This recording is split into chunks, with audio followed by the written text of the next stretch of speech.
Assalamualaikum warahmatullahi wabarakatuh.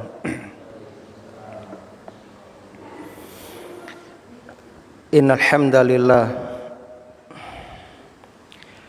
nahmaduhu wa nasta'inuhu wa nastaghfiruh wa na'udzu billahi min syururi anfusina wa sayyiati a'malina. May yahdihillahu fala mudhillalah wa may yudlil fala hadiyalah. Asyhadu an la ilaha illallah wahdahu la syarikalah wa asyhadu anna Muhammadan abduhu wa rasuluh. Qala Allahu ta'ala fil Qur'an, a'udzu billahi minasyaitonir rajim. Ya ayyuhalladzina amanu taqullaha haqqa tuqatih wa la tamutunna illa wa antum muslimun. Wa qala ta'ala, ya ayyuhalladzina amanu taqullaha wa qulu qawlan sadida yuslih lakum a'malakum wa yaghfir lakum dhunubakum wa may yuti'illaha wa rasulahu faqad faza fawzan 'azima. Amma ba'du. Kaum muslimin dan muslimah, jamaah pengajian yang mudah-mudahan senantiasa dirahmati oleh Allah di dunia hingga di akhirat. Alhamdulillah alladzi bi ni'matihi tatimmus sholihat. Segala puji bagi Allah yang dengan nikmatnya kebaikan-kebaikan hamba dapat terlaksana. Kita bersyukur kepada Allah di sore hari ini kembali kita dimudahkan untuk dapat menghadiri taman-taman surga. Mudah-mudahan kehadiran kita kelak menjadi saksi yang akan memberatkan timbangan amal soleh kita. Amin ya rabbal alamin. Allahumma anfa'na bima 'allamtana wa 'allimna ma yanfa'una wa zidna ilman. Allahumma arinal haqqa haqqa warzuqna ittiba'ah wa arinal batila batila warzuqna ijtinabah. Salawat dan salam mudah-mudahan senantiasa tercurah limpahkan kepada Nabi kita Muhammad sallallahu alaihi wasallam, kepada keluarga dan juga para sahabatnya radhiyallahu anhum ajma'in. Allahumma salli wa sallim wa barik ala nabiyyina Muhammad wa ala alihi wa ashabihi wa man tabi'ahum bi ihsanin ila yaumiddin. Para jamaah rahimani wa rahimakumullah, alhamdulillah kita masih berada di bulan Ramadan dan kita masih menjalankan ibadah agung, yaitu ibadah puasa. Sebagaimana yang sudah panjenengan kaweruhi sedaya, puasa itu memiliki tujuan yang agung, yaitu membentuk seorang muslim yang bertakwa kepada Allah Subhanahu wa ta'ala. Kenapa Allah Subhanahu wa ta'ala menyebutkan tujuan daripada siyam utawi poso agar kita bertakwa kepadanya? Karena takwa di sisi Allah adalah sesuatu yang sangat agung dan balasannya surga. Dalam surat Az-Zariyat ayat yang ke-15 hingga 16, Allah Subhanahu wa ta'ala berfirman, a'udzu billahi minasyaitonir rajim.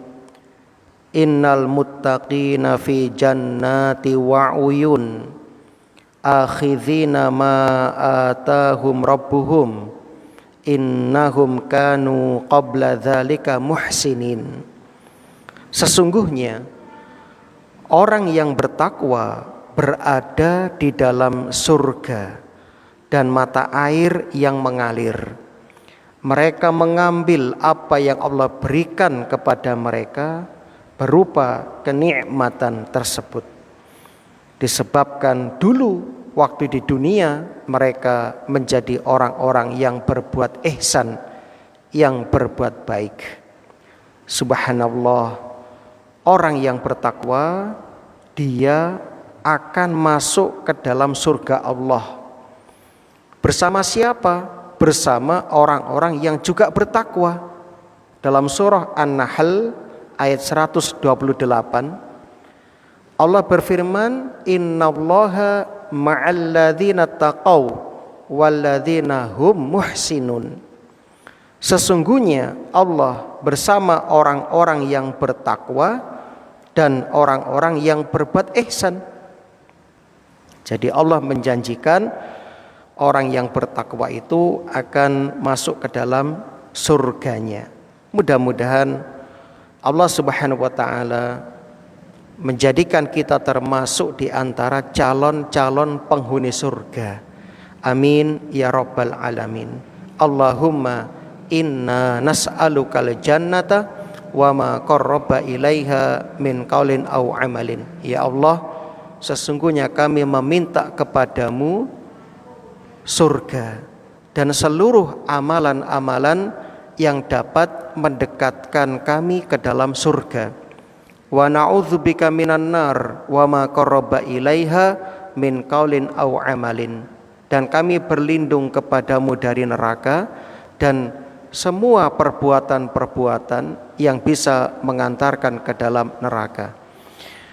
Kaum muslimin rahimani wa rahimakumullah, monggo kita lajengaken anggenipun ngaos menika tafsir surah Ar-Ra'd ayat 12 tentang salah satu di antara tujuan Allah Subhanahu wa taala menciptakan kilat.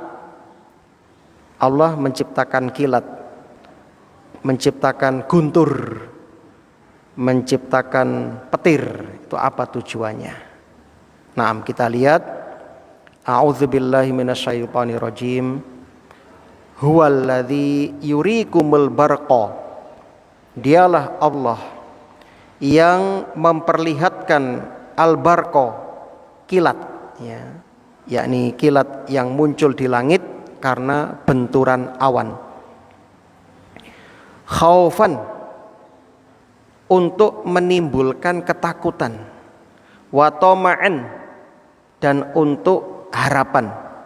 Masya Allah ya. Jadi tujuannya adalah khaufau wa tama'a, untuk menimbulkan ketakutan yakni takut terhadap halilintar, dan menimbulkan harapan yakni hujan. Jadi di balik kilat dan mendung itu terdapat satu, khauf, menakut-nakuti, ngeden-ngedeni. Yang kedua terdapat harapan, yaitu hujan. Alhamdulillah, Ramadan ini Allah takdirkan beberapa hari ini cuacanya mendukung, sehingga orang yang puasa lebih mudah menjalani puasa dibandingkan tahun kemarin yang sangat panas cuacanya. Maka ini kesempatan untuk kita lebih banyak lagi menghatamkan Al-Quran dan berzikir kepada Allah Subhanahu wa ta'ala. Ya. Kemudian Allah melanjutkan, wa yunshi'us sahaba thiqal, dan Allah mengadakan awan mendung as-siqal. Ya, siqal itu artinya apa? Sesuatu yang berat karena mengandung air. Ya, dan terbukti tadi saya cek di internet ya, ternyata ada 3 jenis mendung atau 3 jenis awan. Yang pertama disebut dengan istilahnya awan cumulus. Awan cumulus itu awan yang putih tebal. Awan ini yang paling berat karena paling banyak mengandung butiran air. Yang kedua ada namanya awan stratus. Awan ini yang lebih rendah dan lebih ringan daripada cumulus. Yang ketiga ada awan cirrus, awan yang lebih tinggi dan tipis, lebih ringan daripada dua yang sebelumnya. Jadi yang kelihatan menggumpal-gumpal itu, ya itu namanya cumulus, itu yang paling banyak mengandung air, ya. Adapun yang lebih tipis, itu namanya cirrus, ya, itu lebih enteng, lebih ringan, dan itu paling tinggi. Nah, nanti Bapak kalau lihat ketika naik pesawat kan lihat ada yang kayak apa itu? Kayak salju kan, Bu. Tipis ya, itu namanya cirrus. Nah, kaum muslimin rahimani wa rahimakumullah. Ayat ini Rasul sallallahu alaihi wasallam bacakan kepada sahabat 1400 tahun yang lalu. Rasul menyebutkan melalui wahyu bahwasannya mendung itu berat. Dan terbukti memang. Ya, terbukti. Nah, alhamdulillah. Ini menunjukkan sekali lagi kebenaran Al-Qur'an dari berbagai sisi. Ya. Maka alhamdulillah kita memiliki kitab samawi yang tetap terjaga keasliannya hingga kiamat nanti. Benten kalian kitab-kitab samawi lintunipun seperti Taurat, Perjanjian Lama, Injil, Perjanjian Baru yang sudah banyak dirusak oleh tangan-tangan jahil manusia. Berikutnya kaum muslimin rahimani wa rahimakumullah. Allah sebutkan berikutnya wa yusabbihur ra'du bihamdih. Masya Allah ya. Wa yusabbihur ra'du bihamdih. Dan ar-ra'du yakni guntur atau guruh, yusabbihu bertasbih menggunakan fi'il mudhari, artinya terus menerus istimrar. Sejak diciptakan sampai nanti kiamat, guntur itu bertasbih. Adapun bagaimana cara tasbihnya, Masya Allah, Allah sudah sebutkan di dalam banyak ayat ya tentang tasbih makhluk-makhluk. Bapak Ibu bisa cek di surat An-Nur ayat 41, Al-Isra ayat 44, Al-Baqarah ayat 74, Al-Ahzab ayat 72, Al-Hasyr ayat 21. Nah, ayat-ayat yang tadi kita sebutkan itu menyebutkan tentang bertasbihnya ya makhluk-makhluk, termasuk kita di dalamnya, kita di dalamnya. Jadi semuanya itu bertasbih kepada Allah Subhanahu wa taala. Semuanya bertasbih kepada Allah. Itu kaum muslimin yang berbahagia. Adapun tasbih kita adalah mensucikan Allah dari segala aib, dari segala kekurangan. Contohnya seperti mengucapkan subhanallah. Subhanallah, maha suci Allah. Ya. Alhamdulillah, dan ini amalan yang besar pahalanya. Rasul sallallahu alaihi wasallam menyebutkan di antara keutamaan amalan yang ringan di lisan namun berat di timbangan. Yakni membaca subhanallah wa bihamdi. Subhanallah wa bihamdi. Subhanallahil azim. Ini ringan namun pahalanya berat. Alhamdulillah. Jenengan gak usah kulaan mendapatkan untung yang besar. Nah, sedangkan kita sedang bisnis dengan Allah.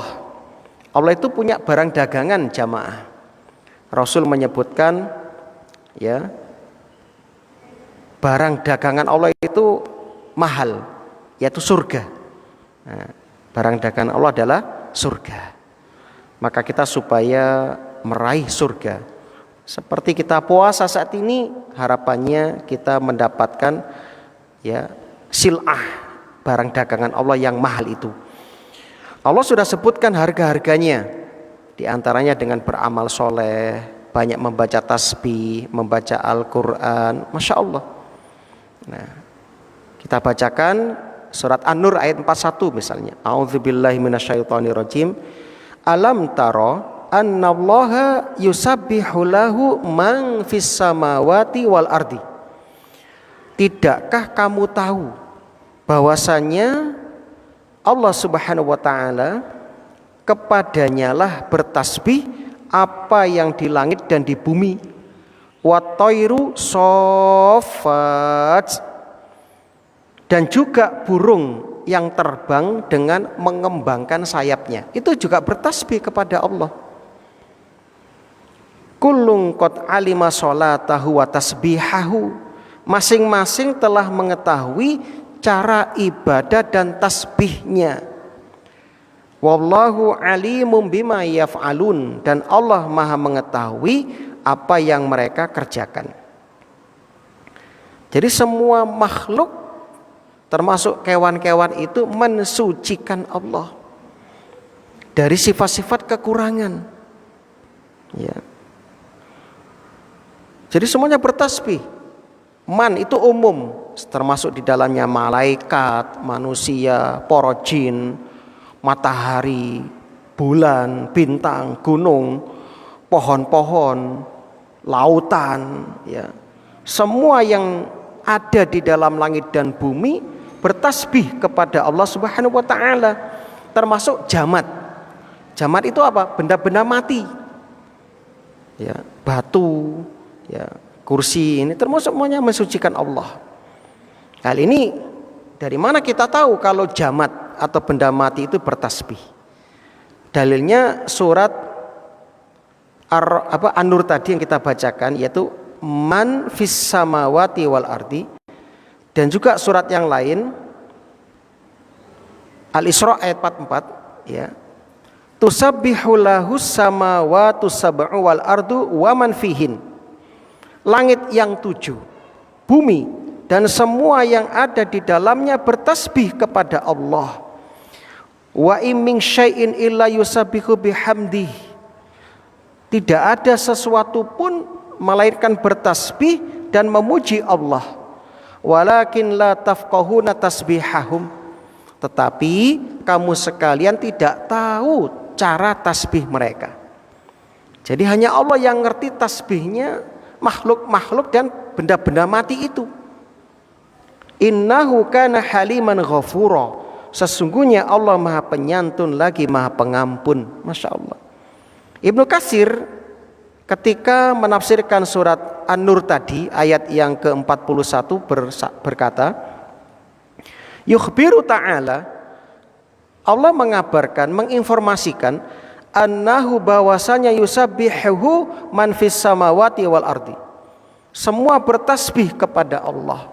Minal malaika wal unasa wal jan wal hayawan hatal jamad, semuanya bertasbih.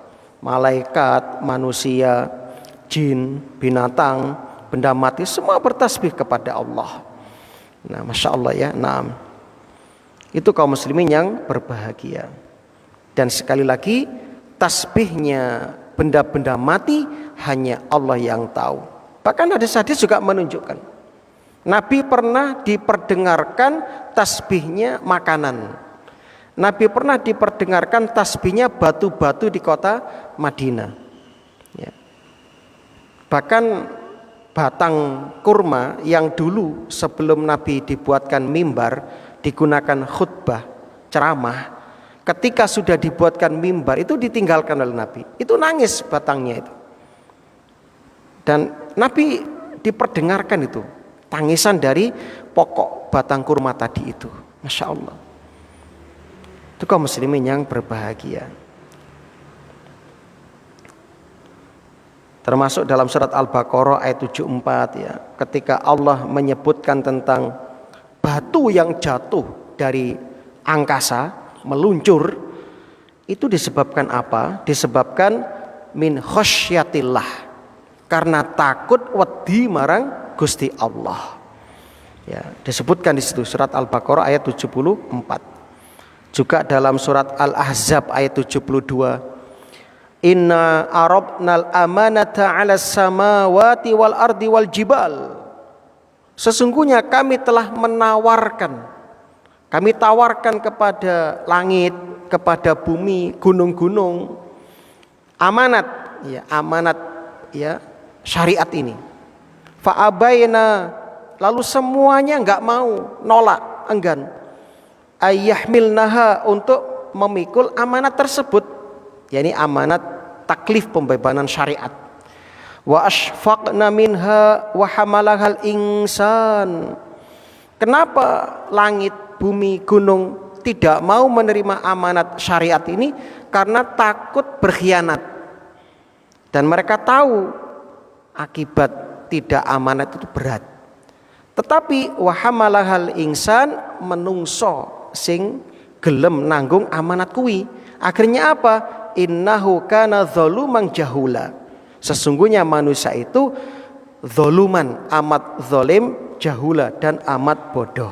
Nah, perhatikan di sini gunung, langit, ya, bumi ternyata juga bisa berdialog dengan Allah. Begitu juga dalam surah Al-Hasyr ayat 21. Lau anzalna hadzal qur'ana ala jabalin la ra'aitahu khashi'an mutasaddian min khasyatillah. Kalau sekiranya kami turunkan Al-Qur'an itu kepada gunung, tentu engkau akan melihat gunung itu khasyian, tunduk, terpecah, hancur, mutasaddian min khasyatillah, disebabkan ketakutannya kepada Allah. Watilkal amsal, itulah perumpamaan-perumpamaan, nabribuha linnas, yang kami buat untuk manusia, la'allahum yatafakkarun, agar supaya manusia mau berpikir. Nah, jadi sekali lagi semuanya bertasbih kepada Allah, dan hanya Allah yang tahu tentang cara tasbih mereka. Bagaimana cara ibadahnya, ya, burung, ikan-ikan di lautan, serangga-serangga, hanya Allah yang tahu. Hanya Allah yang tahu. Nah, kalau ibadah kita, ya kita yang tahu, kan begitu. Inilah tafsiran yang ditafsirkan oleh seluruh ulama tafsir. Tidak ada yang menyelisih tentang ini. Nah, jadi ayat ini kaum muslimin sekali lagi menunjukkan keajaiban, ya, tentang pohon kurma yang bertasbih. Nah, tadi sudah saya ceritakan, nanti bisa dicek ya hadisnya di kitab-kitab hadis. Nah, berikutnya, wal malaikatu, dan para malaikat juga bertasbih kepada Allah Subhanahu wa taala. Min khifatih, ya, karena takut kepada Allah. Wa yursilus sawa'iqa, dan Allah mengirim, ya, sawa'iq. Tadi sudah kita sebutkan, yaitu jamak dari sa'iqah. Sa'iqah, sawa'iq artinya halilintar. Kata para pakar, halilintar terjadi akibat gesekan listrik antara awan mendung dan listrik bumi. Nah, dan perlu Bapak Ibu ketahui, di antara tanda-tanda kiamat itu sering terjadi, ya, kilat dan guntur serta banyaknya orang yang mati karenanya. Ya. Di dalam hadis yang sahih riwayat Imam Ahmad, saking sahabat Sa'id Al-Khudri radhiyallahu an, taksuru sawa'iq inda iktirabi sa'ah. Halilintar banyak terjadi ketika menjelang hari kiamat sudah dekat. Hatta ya'tiya rajulul qaum, sampai ada orang yang datang ke tempat-tempat orang banyak, kaum-kaum, tanya mereka, man sa'iqa tilkumul ghoda, dino iki sapa sing mati kena halilintar, kena, ya, apa itu namanya, kilat guntur, sapa sing mati kena kilat dino iki. Nah, besok gitu lagi. Di kampung lain ada yang mati terus setiap hari ada yang mati kena kilat. Itu tanda-tanda kiamat sudah dekat, Pak. Oh, dino iki sing kena kilat adalah fulan bin fulan. Dino iki sing kena guntur fulan bin fulan. Jadi nanti kalau bapak dan ibu mendapati berita setiap hari ada orang mati kena sowaik, ya, kena halilintar, itu kiamat sudah semakin dekat. Kiamat sudah semakin dekat. Nah, itu kaum muslimin yang berbahagia. Kemudian kita lanjutkan dulu. Ya, ini sekitar ilmu ya. Fayusibu biha mayyasha. Allah ya menimpakan sawaik halilintar itu kepada yang Allah kehendaki. Masya Allah, ini iradah, kehendak Allah jamaah. Allah itu punya sifat kehendak. Allah berhak dan berwenang menimpakan siapa yang dia kehendaki dan siapa yang tidak dia kehendaki. Ya. Wahum yujadiluna fillah, dan mereka berbantah-bantahan tentang Allah. Wa huwa syadidul mihal, dan dialah Allah yang maha keras siksaannya. Syadidul mihal, Allah maha dahsyat kekuatannya. Allah maha keras hukumannya terhadap musuh-musuhnya. Ya, musuh-musuhnya yang suka mendebat Allah, tentunya suka ngeyel kepada Allah Subhanahu wa ta'ala. Kaum muslimin rahimani wa rahimakumullah. Apakah ada doa khusus yang bisa kita baca ketika mendengar ya ada kilat, ada guntur, ya, ada halilintar ya? Nah, ada riwayat-riwayat yang datang, misalnya dalam hadis Al-Bukhari, dalam hadis Imam Ahmad dari Salim dari ayahnya. Hadis ini adalah perbuatan sahabat, bukan sabda Nabi ya, tapi perbuatan sahabat. Jadi para sahabat itu ketika mendengar ada halilintar, ada geluduk, ada kilat, mereka berdoa. Ya, dan mereka menceritakan perbuatan Nabi. Anna Rasulullah sallallahu alaihi wasallam kana idza sami'a sautar ra'di wa sawaik. Apabila Kanjeng Nabi mendengar suara guruh, guntur dan halilintar, beliau berdoa, Allahumma la taqtulna bi ghadabika wa la tuhlikna bi azabika wa afina qabla dzalika. Ya, kalau Wang Sulimale, Allahumma la taqtulna bi ghadabika, ya Allah, jangan engkau membunuh kami dengan murkamu. Wala tuhlikna bi'adzabika, jangan engkau membinasakan kami dengan azabmu. Wa'afina qabla dzalik, dan berilah kami ampunan sebelum itu. Masya Allah. Begitu juga dalam riwayat yang lain, Imam Malik meriwayatkan dari perbuatan Abdullah bin Zubair radhiyallahu an, seorang tabi'in, putranya ya, putra dari Zubair bin Awam radhiyallahu an. Zubair bin Awam itu salah satu sahabat yang dijamin masuk surga. Beliau itu sepupu Kanjeng Nabi. Ibunya Zubair namanya Sofia binti Abdul Muthalib. Ibunya Zubair itu bibiknya Nabi, tantenya Nabi, saudara kandung Abdullah bin Abdul Muthalib. Jadi Zubair bin Awam dan Kanjeng Nabi itu sepupu, dan beliau termasuk orang yang paling cinta dengan Nabi. Makanya beliau punya gelar Hawari Nabi. Hawari Nabi. Apa itu Hawari? Penolong, pembela orang terdekat Nabi. Itu Zubair bin Awam. Beliau punya anak namanya Abdullah bin Zubair. Berarti beliau itu keponakannya Aisyah, karena Zubair menikah dengan Asma binti Abu Bakar, saudaranya Aisyah. Nah, makanya banyak hadis, kalau Bapak lihat di kitab hadis, riwayat itu pasti dari Zubair an Aisyah.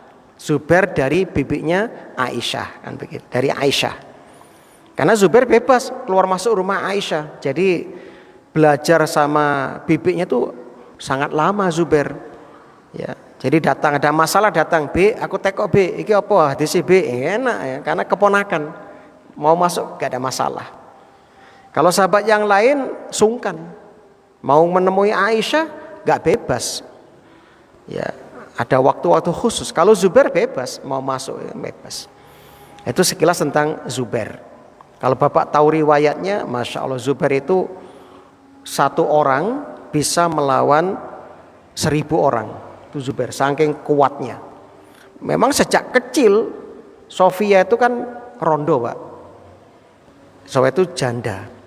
Sofia itu sejak kecil sudah bertekad, anakku kudu dadi pendekar. Jadi mulai kecil tuh keras pendidikannya. Mulai kecil, wes bendera di gembleng pokoknya. Sampai pamannya Zubair namanya Naufal bin Khuwailid. Naufal bin Khuwailid itu saudara kandung Khadijah, istri Nabi. Jadi Khadijah ayahnya bernama Khuwailid, punya saudara namanya Naufal. Ada Warokoh, ada Naufal, itu saudara dari Khadijah. Gak tego. Akhirnya apa? Zubair dibawa ke rumahnya sering. Pas disiksa mbek ibuke digembleng ya, terus dilindungi ya, sering seperti itu. Makanya Zubair itu menjadi orang yang kuat. Dan beliau itu tinggi, Pak. Lebih dari 2 meter. Kalau naik kuda, sekiling geret, Pak. Bentuk garis di tanah. Saking panjangnya kakinya Zubair. Naik kuda, sekiling gelandot neng lemah. Wah, gitu kan, itu Zubair. Saking tingginya, Masya Allah. Jadi hebat Zubair itu. Maaf, keliru. Iya betul, Zubair bin Awam itu hebat, Masya Allah. Naam, ya. Kalau ada cerita unik, kalau saya baca sejarah mesti saya ketawa. Ketika perang Yarmuk, Bapak tahu, kaum muslimin cuma berjumlah 20 ribuan. Orang Romawi 240.000, Pak. Bayangkan, berarti berapa kali lipat ya, Pak? 20.000 melawan 240. Nah, berapa? 10 kali lipat. Ya, Pak, termasuk Zubair ini. Ya, jadi digojol kancane, Zubair maju gawe dalan kangge wong Islam. Engko tak ewangi teko mburi. Iya wis temenan, maju, Pak. Wah, dewean, Pak, menyerang ribuan pasukan. Wah, perang. Barang teko ngarep dolek lho. Kok kena kancane dewean. Akhirnya balik meneh, Pak. Balik meneh. Lho piye to sampean iki? Aku dijarne. Ora apa-apa kan pendekar. Sampai 3 kali, Pak. Ayo Zubair, nggih dalan meneh. Tak ewangi, tenan ta? Tenan. Maju meneh, Pak, ditinggal, Pak. Dewean meneh. Lho, kok kena kancane? Balik meneh memburi. Sampai akhirnya yang ketiga kena tombak sini, Pak. Sampai dalamnya itu 1 jari ini, Pak, tombak. Jadi Zubair punya 3 luka di belakang. Ketika umur 10 tahun, Abdullah bin Zubair anaknya kan emplok, Pak. Itu seneng, Pak. Tangannya dilebokno nang bekas luka ayahnya itu, dilebokno ke gondelan. Ya, karena dalam lukanya. Bekas pedang dan tombak itu dalam, sehingga dijadikan gondelan sama putranya Abdullah bin Zubair. Masya Allah, hebatnya para sahabat. Nah, dan Zubair itu halim, lembut, gak tahu nesu. Gak tahu nesu Zubair itu. Pendekar tapi penyayang tuh Zubair, Pak. Masya Allah. Makanya tadi dicerita tadi masih diakali kancane pengtelu gak ngamuk. Kan maju meneh. Nah, lanjenengan pripun diakali, Pak? Dikerjai kancane. Zubair gak nesu. Masya Allah. Dan Zubair itu selalu ikut perang, Pak. Di mana ada perang ada Zubair, ada perang ada Zubair. Nah, begitu. Dan beliau oleh Nabi dipersaudarakan dengan Thalhah bin Ubaidillah. Thalhah juga salah satu sahabat yang dijamin masuk surga. Thalhah, Masya Allah, itu saudaranya Abu Bakar. Masih saudara jauh ya, sepupu ya. Karena istri Thalhah itu putri Abu Bakar, namanya Ummu Kulsum. Kalau Bapak tahu ceritanya Thalhah itu, Masya Allah, Thalhah punya 3 julukan dari Nabi. Thalhah Khair, Thalhah Fayyab, Thalhah Jud. Thalhah Khair, Thalhah yang banyak berbuat kebaikan. Thalhah Fayyad, Thalhah yang tidak pernah eman bersedekah. Thalhah Jud yang sangat dermawan. Bapak tahu nggak? Thalhah pernah dapat kiriman harta dari Hadramaut. Totalnya 700.000 dirham. Kalau dirupiahkan 52 miliar. Kalau uang sekarang. Tolong gak iso turu, Pak. Glebak. Bojone teko Ummu Kulsum binti Abu Bakar. Mas, nyapa sampean, Mas? Dek, aku gak iso turu, Dek. Mikiri duit iki wake men. Kayak aku wedi, ben akhirat piye iki pertanggungjawabannya. Karena bojone soleha, gampang Mas. Kesuk sahabat-sahabatmu diundang kabeh kon nggo talam. Ini dalam hadis sahih ya. Hadis Muslim. Nggawa talam wis dum-dumen duwe wis. Tenan Pak, kesuk diumumkan seluruh sahabat Tolha suruh ke rumahnya nggawa talam Pak. Disini duit kabeh. Sampai habis bojone teko. Mas, aku gak mau ngengi Mas. Oh, sampean kon diae, Dik. Ya aku kan mau nyewa ngedum.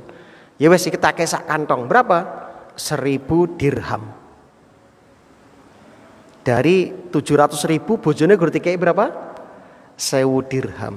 Masya Allah, saking dermawannya Tolhah. Nyuwun sewu, kalau Bapak punya uang banyak, tidurnya nyenyak atau enggak, Pak? Mungkin gak iso turu mikir duitku lak ilang piye ngono ya. Nah, Tolhah enggak. Tolhah duwike akeh, mikire piye ndang entek duitku.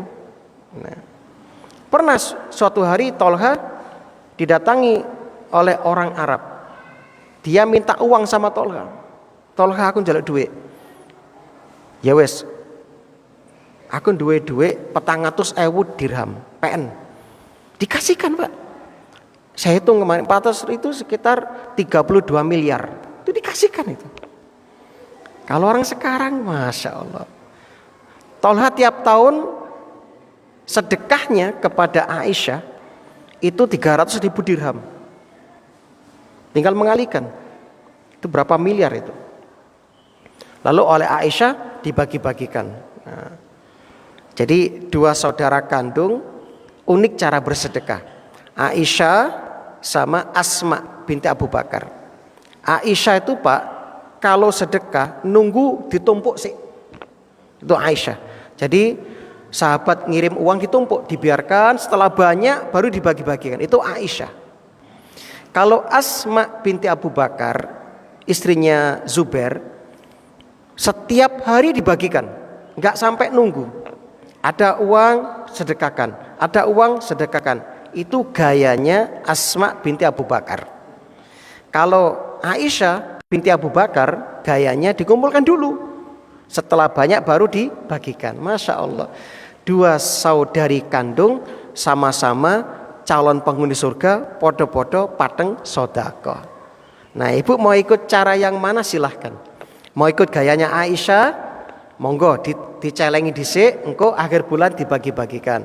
Mau gayanya Asma, tiap hari sodako. Masya Allah ya, luar biasa. Kaum muslimin yang berbahagia, sekilas tentang kisah sejarah orang-orang soleh calon penghuni surga. Masya Allah. Berikutnya kaum muslimin, Abdullah bin Zubair meriwayatkan, kalau melihat kilat, mendengar guntur atau halilintar, beliau membaca doa, Subhanalladzi yusabbihur ra'du bihamdi wal malaikatu min khifatih. Ini bisa diamalkan. Subhanalladzi yusabbihur ra'du bihamdi wal malaikatu min khifatih. Nah, ini bisa diamalkan. Ya. Dalam hadis yang lain dari sahabat Abu Hurairah, beliau kalau mendengar guntur membaca Subhana man yusabbihur ra'du bihamdi. Ya. Jadi silakan Anda boleh pilih 3 doa yang masing-masing ada asarnya, ada riwayatnya ini. Bisa memilih yang pertama, Allahumma la taqtulna bi ghadabika wa la tuhlikna bi adzabika wa afina qabla dzalik. Boleh riwayat Imam Malik, Subhanalladzi yusabbihur ra'du bihamdi wal malaikatu min khifati. Boleh seperti Abu Hurairah riwayat Imam Ahmad, subhana man yusabbihur ra'du bihamdi. Monggo. Ini bisa diamalkan. Kaum muslimin rahimani wa rahimakumullah.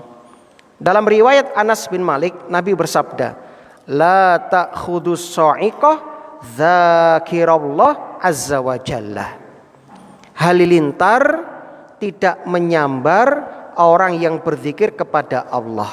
Nah, jadi insyaallah nalika jenengan mantep madep maos doa tadi tidak akan tersambar halilintar.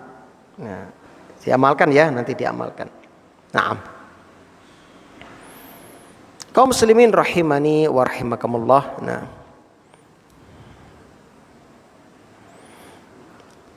kita lanjutkan. Berikutnya Allah Subhanahu wa taala berfirman ayat yang ke-14, tadi ayat yang ke-13 ya. Allah berfirman, lahu da'watul haqq. Hanya bagi Allah hak mengabulkan doa yang benar. Nah, jadi itu hak Allah ya, mengabulkan doa-doa yang benar. Doa di sini luas cakupannya. Karena ibadah juga doa. Jadi ada dua macam doa yang dulu pernah kita jelaskan. Ya, ada doa masalah. Ya, doa masalah itu doa permintaan, kayak Bapak ndonga, ya Allah, beri hamba rezeki yang lancar, beri kesehatan kepada keluarga hamba ya. Nah, itu bagian dari doa. Yang satu ada doa ibadah. Doa ibadah. Doa ibadah itu kayak jenengan sholat ya. Ya, itu termasuk doa ya. Doa. Nah, jadi saya ulangi, doa ada dua macam, ada doa masalah, ada doa ibadah. Doa masalah itu doa permohonan. Ya. Seperti doa jenengan Robbana atina fid dunya hasanah, itu bagian dari cakupan doa masalah, doa permohonan. Jenengan nyuwun marang Gusti Allah sesuatu yang berguna atau meminta dari bala musibah, dijauhkan dari bala dan musibah. Misalnya, Allah lindungilah kesucian anak-anak kami. Nah, ini penting. Sekarang zaman fitnah, zaman syahwat menyambar-nyambar. Maka berdoalah kepada Allah supaya anak kita yang masih sekolah, sing-sik bujang, sing-sik perawan, itu dijaga kesucian hatinya. Biar tidak ada keinginan berzina dan sejenisnya. Naudzubillah. Itu penting jamaah. Sebab gak ada jaminan loh. Coba jenengan waos tentang berita-berita. Banyak mbah-mbah selingkuh dengan pemuda, pemuda selingkuh dengan nenek-nenek. Zaman fitnah. Ngeri sekarang. Ya. Dan juga banyak perselingkuhan-perselingkuhan. Ya. Naudzubillah. Ya, maka kaum muslimin ini penting. Di zaman sekarang kita berdoa memohon penjagaan kesucian anak-anak kita, termasuk diri kita juga supaya dijaga. Ini penting. Yang kedua, doa ibadah, yaitu Anda bertawasul kepada Allah untuk mencapai suatu keinginan dan menolak musibah dengan cara mengikhlaskan ibadah kepada Allah, seperti membaca Quran, termasuk doa ibadah, poso, doa ibadah, sholat, doa ibadah, pengajian, doa ibadah. Ya, itu kaum muslimin yang berbahagia. Naam. Jadi itu dua jenis macam doa. Termasuk sedekah itu juga doa ibadah. Nah, begitu. Dan perlu kita ketahui doa itu adalah senjatanya orang-orang yang beriman. Ad-doa silahul mu'min. Doa itu adalah senjatanya orang yang beriman. Kekuatannya bukan hanya tajam, tapi tergantung dari orang yang menggunakan senjata itu. Ada orang pedangnya tajam, tapi kalau tenaga yang digunakan nggak hebat, ya nggak sesuai. Contoh Zubair bin Awam tadi. Zubair bin Awam itu ketika perang Badar kalau nggak salah, itu menebas musuh pakai topi baja dan hanya kelihatan matanya, naik kuda, ditebas oleh beliau itu sigar Pak. Jadi mulai kepala sampai sak kudanya terbelah jadi dua. Itu betul, sampai ada syair tentang itu. Cuma saya lupa syairnya. Dulu pernah hafal dulu waktu masih mondok, suwi gak disinau nih, lali.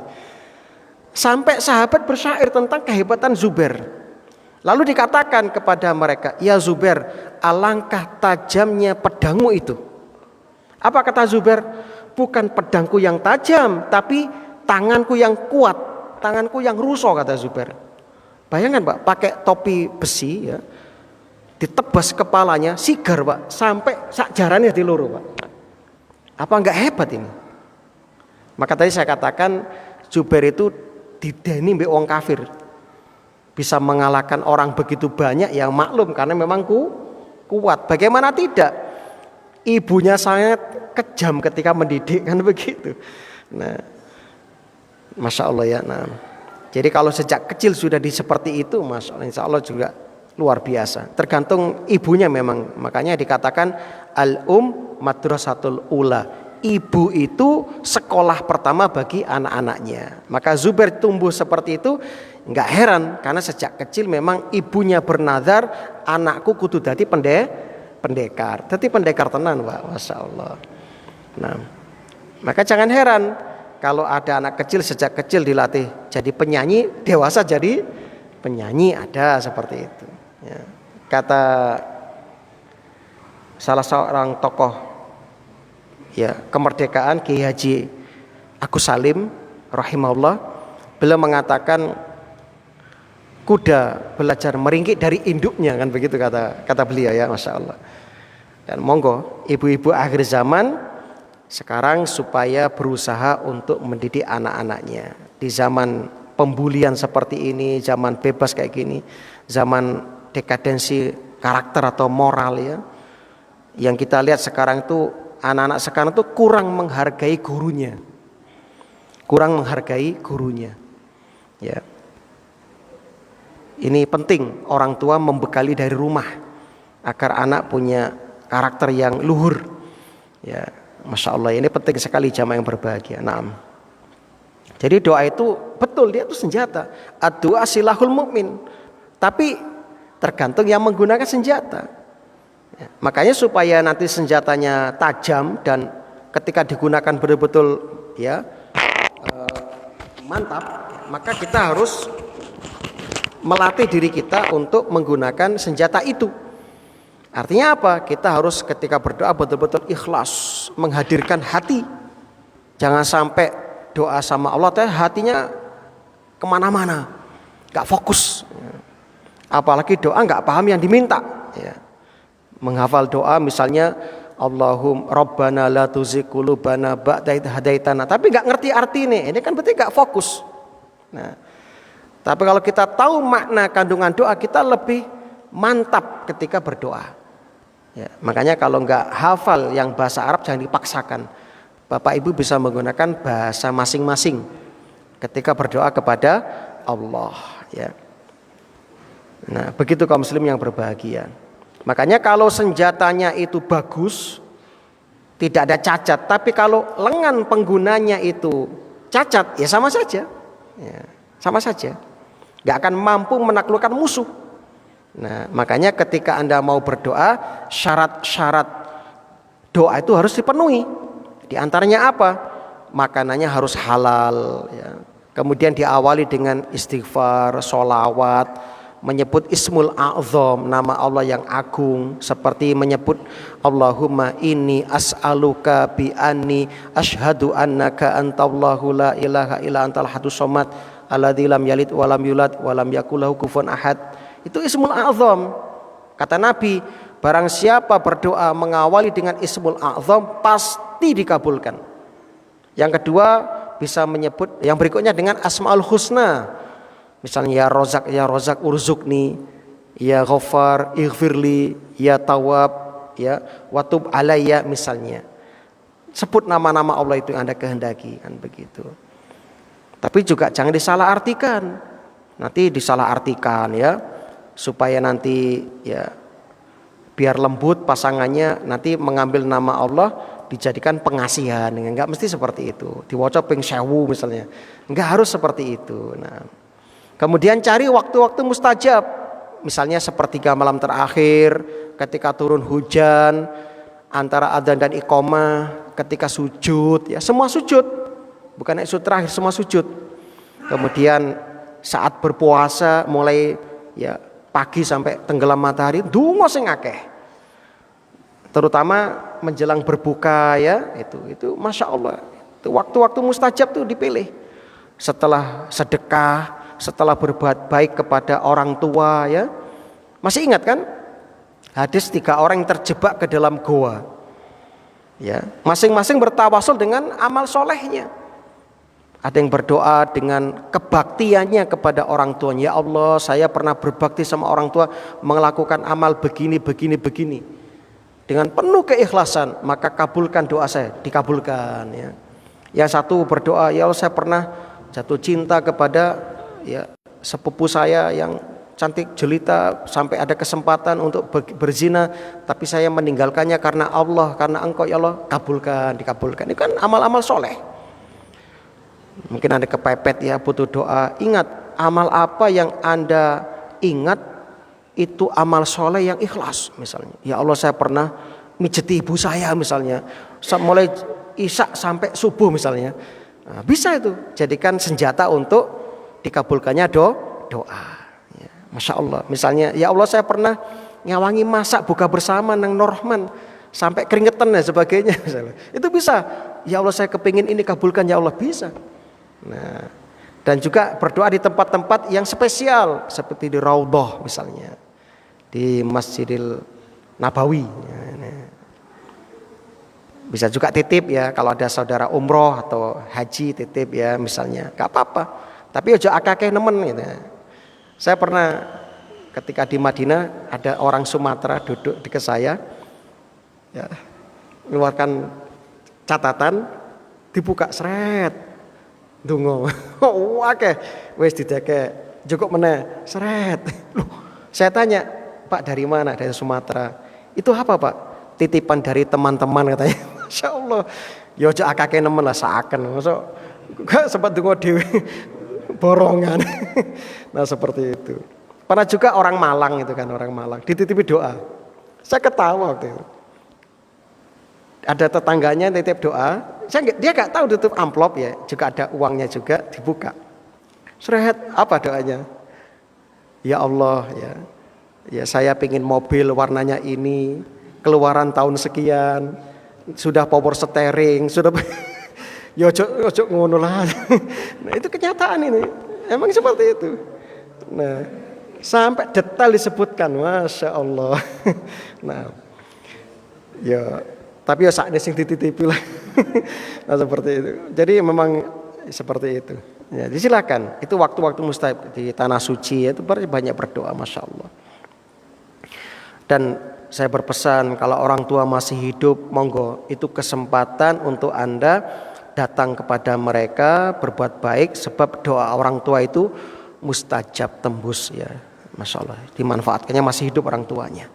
Nah, itu kaum muslimin yang berbahagia. Sekali lagi, doa adalah senjata bagi kita, apalagi ini bulan Ramadan, bulan untuk berdoa dan senjata yang paling tajam bagi kita. Tapi sekali lagi efeknya tergantung dari kita pengguna senjata itu, begitu ya.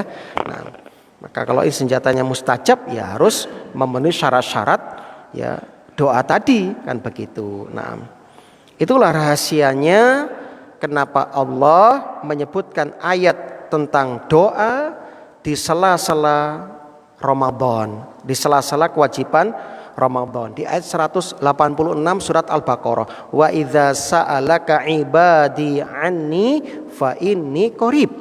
Apabila hamba-hambaku bertanya kepadamu tentang aku ya Muhammad, katakan aku dekat. Ujibu da'watad da'i, aku mengabulkan doa-doa orang berdoa. Idza da'ani, apabila berdoa kepadaku. Ingat, kepadaku kata Allah, bukan kepada yang lain. Falyastajibuli, tapi ingat syaratnya apa? Hendaknya mereka memenuhi segala perintah aku, kata Allah, wal yu'minu bi, dan beriman kepadaku, la'allahum yarsyudun, mudah-mudahan mereka selalu dalam kebenaran, dalam petunjuk. Syaratnya itu. Maka kalau ingin dikabulkan doanya di bulan Ramadan, perintah Allah apa di bulan ini? Puasa. Jalankan puasa dulu dengan benar. Ya, kemudian apa? Iman kepada Allah yang benar. Nah, itu kaum muslimin yang berbahagia. Nah, kalau kita sudah menjalankan perintah-perintah Allah, menjauhi larangannya, ibadah yang temenan, hakul yakin, doa Anda akan dikabul. Tapi ingat, pengabulan doa itu dalam beberapa bentuk. Tidak mesti ujuk-ujuk yang Anda minta dikasih, enggak. Allah lebih tahu yang terbaik buat kita. Yang pertama, doa kita bisa diwujudkan seperti yang kita minta.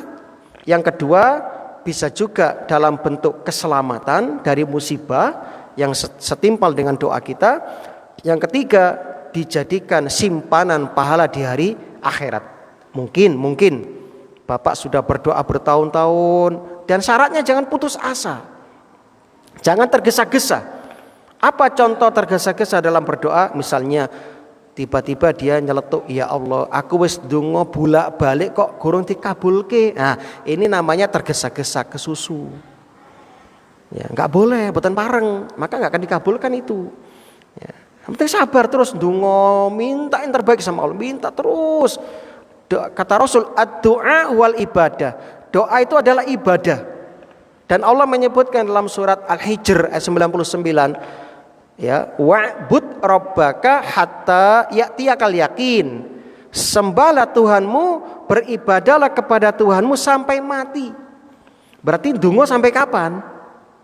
Sampai mati, Pak. Terus ndonga. Jangan pernah putus asa. Mungkin ya sekarang belum dikabulkan, nanti Allah akan kabulkan suatu saat. Ya kan, seperti itu. Pokoknya harus yakin.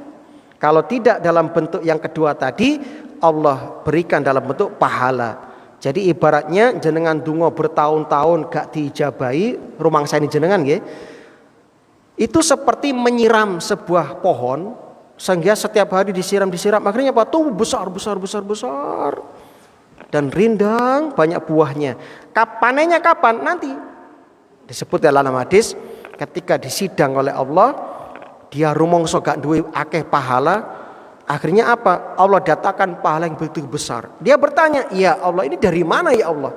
Kok saya tiba-tiba dapat pahala banyak? Kata Allah, ini doamu waktu di dunia yang belum aku kabulkan. Tak wujudkan dalam bentuk pahala yang banyak ini. Masya Allah. Kesimpulannya apa?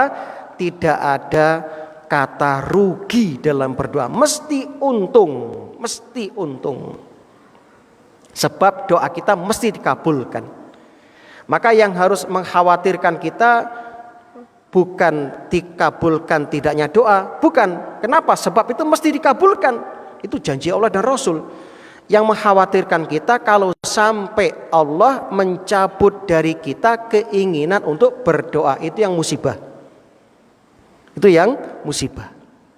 Makanya mumpung ini bulan Ramadan, kami ingatkan, monggo kita harus banyak berdoa. Banyak berdoa. Itu kaum muslimin yang berbahagia. Tentu dengan mengikhlaskan niat kepada Allah Subhanahu wa taala, dan doanya bukan doa yang dilarang. Itu ya, bukan doa yang dilarang, begitu. Itu kaum muslimin yang berbahagia. Baik, kita lanjutkan. Ya, syukur kalau bisa doanya diambil dari ayat-ayat Al-Quran ya. Jadi tadi ada dua jenis doa. Yang pertama adalah doa ibadah, yang kedua adalah doa masalah. Dakwatul haq, doa yang benar, yaitu beribadah kepada Allah saja, tidak ada sekutu bagi Allah, mengikhlaskan doa dan ibadahnya kepada Allah, ya, mengikhlaskan permintaannya kepada Allah. Dan ketika berdoa diiringi rasa takut, khauf, ya, roja, pengharapan, ya, cinta, ya, mahabbah, ya, dan khawatir, ya, kalau sampai nggak diterima. Itu penting supaya kita nggak ujub, tidak berbangga diri. Ya. Jadi kaum muslim yang berbahagia, Walladzina yad'una min duni, dan orang-orang walladzina, dan berhala-berhala ya yang mereka sembah ya, dan apa-apa yang mereka sembah. Nah, di sini sebutkan apa-apa berarti umum. Maksudnya apa? Ya arco kuwi ya, berhala-berhala selain Allah yang disembah. Walladzina yad'una min duni, dan apa-apa yang disembah selain Allah termasuk berhala dan yang dituhankan selain Allah, la yastajibuna lahum bisyai', tidak akan pernah mampu memperkenankan sesuatu pun bagi mereka. Jadi mereka mau doa kepada berhala enggak akan dikabulkan. Illa kabasiti kaffaihi ilal ma', melainkan seperti orang yang ya membuka telapak tangannya ya kemudian ditepukkan ke dalam air. Ya. Adakah yang bisa ya tertampung di sini? Enggak ada. Ya, Anda tangannya dibegar nih cukup banyu. Ya, seperti itu. Artinya apa? Mustahil. Mustahil. Anda haus datang ke kolam atau ke sumber mata air terus ngambil airnya begini. Ya, kira-kira dapat air enggak? Ya enggak dapat. Harusnya kan begini. Nah, baru dapat air. Tapi kalau begini, artinya apa? Perbuatan mereka itu mustahil akan dikabulkan oleh Allah Subhanahu wa taala. Ya. Allah berfirman di ayat nanti ya. La yastajibun, kata Allah, tidak akan dikabulkan oleh Allah. Nah, seperti orang itu tadi. Liyablugha fahu, supaya air sampai ke mulutnya. Tapi begini cara ngambilnya. Nah, begitu. Wa ma huwa bibalighi, padahal air itu tidak dapat sampai ke mulutnya, enggak akan sampai ke mulutnya air itu. Masya Allah ya. Jadi ini suatu perumpamaan yang indah dari Allah Subhanahu wa taala. Maka wa ma du'aul kafirina illa fi dhalal, dan doa yakni ibadah-ibadah orang-orang kafir itu hanyalah sia-sia belaka. Makanya Umar bin Khattab radhiyallahu an ketika melewati sebuah ya kanisa, gereja, Umar melihat seorang rahib pendeta ya yang tampak kelelahan di wajahnya. Lalu kata Umar apa? Ya, hal ataka haditsul ghasyiyah, ya, wujuh yauma idzin khasyiyah amilatun nasibah. Capek lelah beramal tapi tidak mendapatkan apa-apa. Nah, ini jadi sia-sia belaka. Tapi bisa kok sudah ngani ya? Masuk ya? Masih kurang ya? Kok sudah bunyi tadi? Kan berarti cocok Pak Toha aja.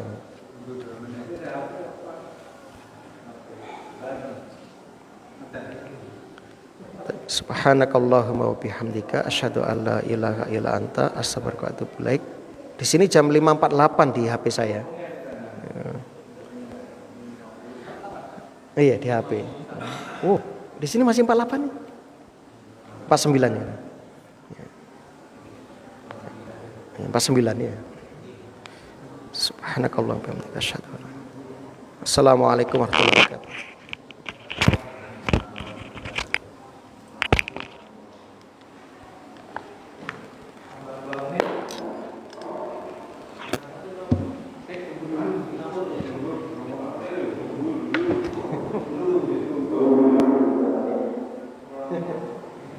Sabar sak untara.